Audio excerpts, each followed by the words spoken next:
Hey everybody, welcome back to the channel. I hope everybody's having a good day. First off, thanks for watching and thanks for subscribing. So today we're going to be working on Project Frankenstang again, trying to get some work done to this thing this weekend. Last one was a video assembly of the rear end. I've got it ready to go in the car. Today's kind of 8.8 install day. For those of you guys that know how to do this, that's fine. Just going to try to show you how I do it, and when I do them on the floor, I don't have a lift, so I've been doing it this way for quite a while when I build these cars. Now, if you've got a fuel tank in the way and control arms are tightened down, it's a little bit more of a pain in the butt.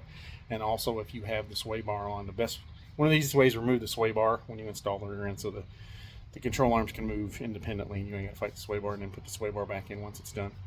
I always loosen the bolts on the lower control arms and the torque boxes. If you got mufflers in the way, that's kind of a pain, but it's the easiest way to do it.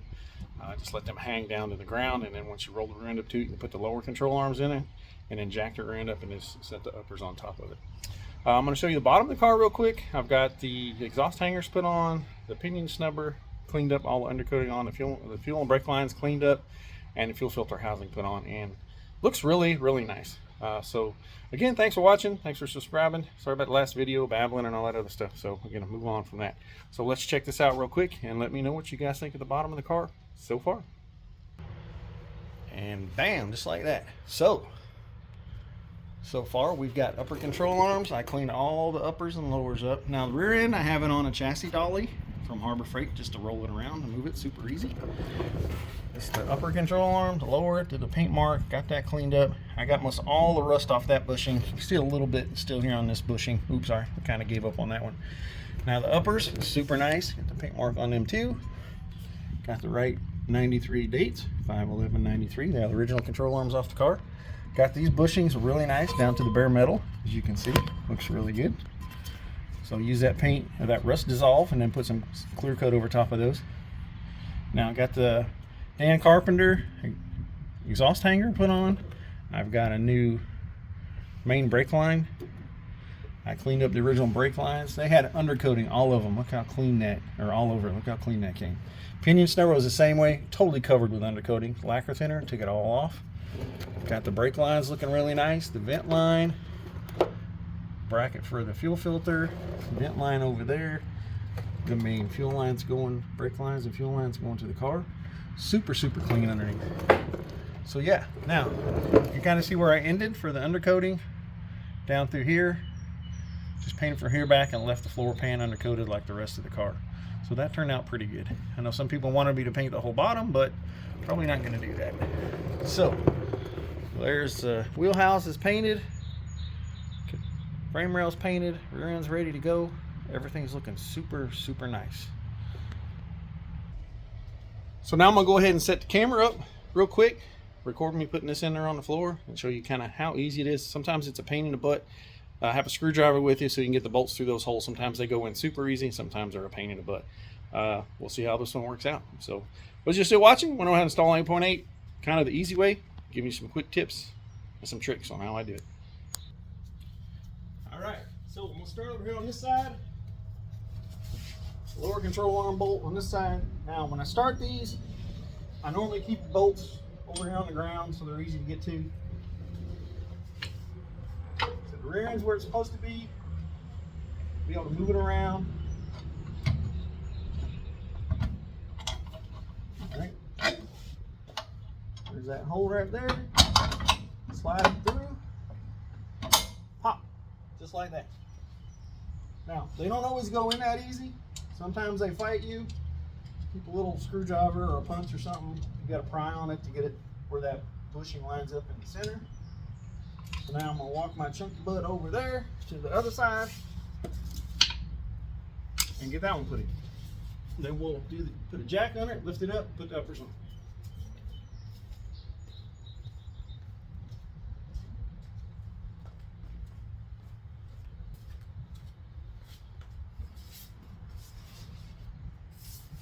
Alright. Hold on a second. Alright, so got this one, you can kind of see kind of what I'm doing. Now, this control arm is on the other side, which means you're going to have to push. Got a piece of metal in my finger, kind of hurt. So you're going to have to push your end over a little bit that way. That's why I keep the control arms loose. See how easy that did? did or was. Right in place.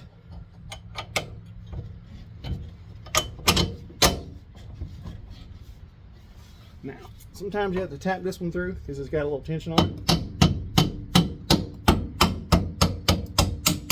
There you go, just like that. Now I'm gonna pause the camera real quick, set up the jack in the middle. What I normally do, sorry, see my ugly face here. What I normally do is lift the rear end up. I'll set the axle on a jack stand on both sides, one at a time, so I can get the jack under the rear end and then slowly jack the rear end up where it needs to be to meet the upper control arms. So let me get that set up, show you how we get that done.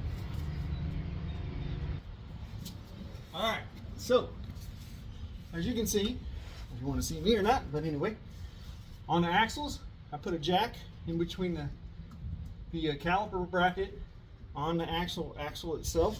Now, on the drum brake rear ends, you don't have that much room, so you're going to have to probably use the axle housing right behind the flange. Once you get that set up, you got one on each side. You can put it on at the lowest setting first, and then we'll do one side a click at a time until you get it the height you want it wherever your car's sitting in the air. Now, the rear end, I've already started jacking it up a little bit. I always keep a screwdriver because what you're going to do the top bushings, the pinion's going to be pointed down because it's only got the front or the lower control arm bolts in it, not the uppers. So the jack is going to rotate the housing like this, but what you don't want to do is over rotate the housing and have it flip backwards on you and hit the car itself. It can do that, and maybe years ago I might have done that. So what I normally do on the first side, I'll jack it up super slow and rotate it. I put it right underneath the center part to where I can get the bolt kind of started on the one side first. Now I'm going to take this back out, but right now I'm just using this so the rear end doesn't flip over and over rotate. So I'm going to put this one in first, and then I'm going to get this side all the way through, and then I'll come back and I'll feed this one through. So I'm going to go ahead, get over on that side, and get this other side put in. I'll get the camera, you guys can watch me do this side as well. So far, easy peasy.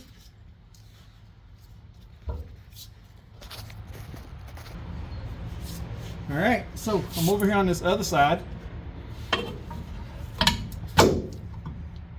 Okay, right now, this bolt is a little bit, this bushing hole is a little bit further back this way than I want it to be. So what I'm going to do is get my trusty dusty screwdriver, put it in the hole, and pry the rear end that way forward to rotate it where I want it. Let's see if I can find it. Unprepared once again.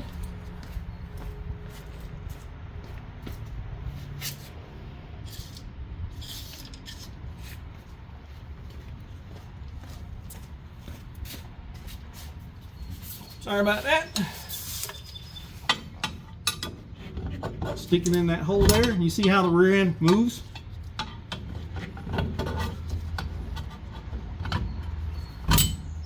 Now, as I'm doing that, I'm going to try to take the bolt itself and feed it through the back side.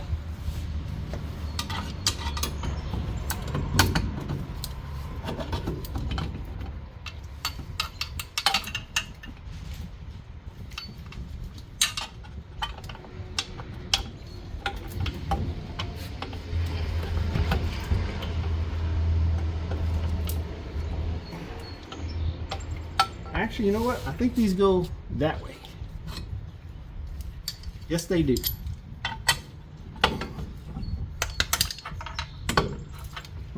Rear end housing? Yes. So, my bad. These go through this way, and the nut goes on the back side. I don't know what I was thinking. So, it's pretty easy. You kind of just wiggle the rear end. You can move it up and down till you can get these bolts to feed through. And what I'll do is I'll go ahead and get those fed through off camera and show you guys how to put the springs in. All right, my bad. So, critical step here. Go ahead, jack the rear end up. It's got the bolts in it. You can take your finger and feel on the other side and feel for the head of the bolt to come through that hole, and then just push it through.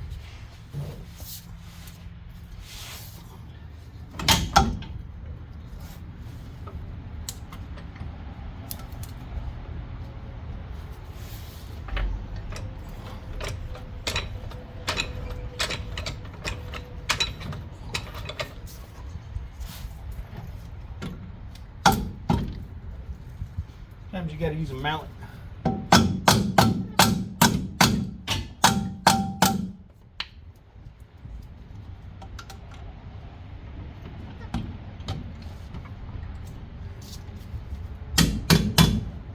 Try to get that side in first. Might straighten it up some.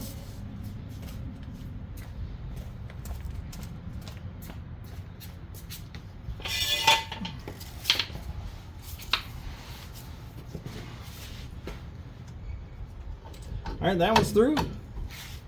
That was pretty easy.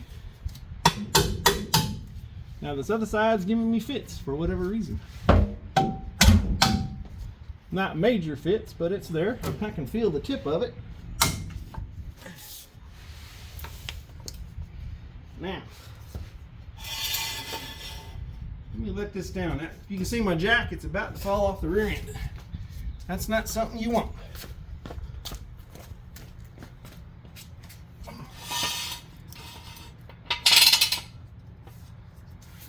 Get that down real quick.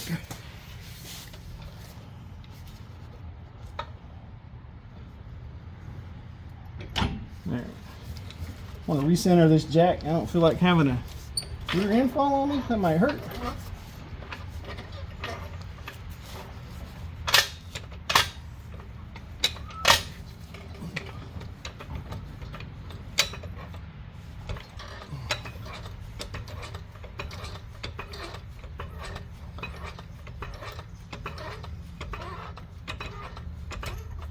All right, let's try one more time.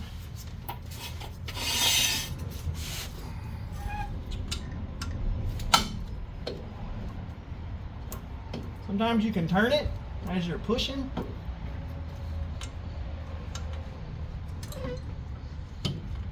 I kind of need to see back in there to see what kind of angle it is. All right, let me fight with this off camera and we'll get back with you. All right, so after I cussed a few times, it went right in. Didn't want to cuss on camera. So now we put the nuts on the back.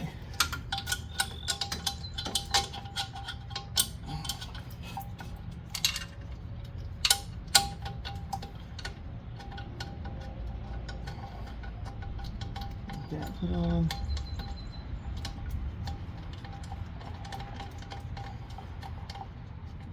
All right. So that's that. 8.8 install. Made simple. Alright, so sorry about that a little bit. I'll show you the rear end. I got all the nuts put on the stuff, bolts and all that stuff.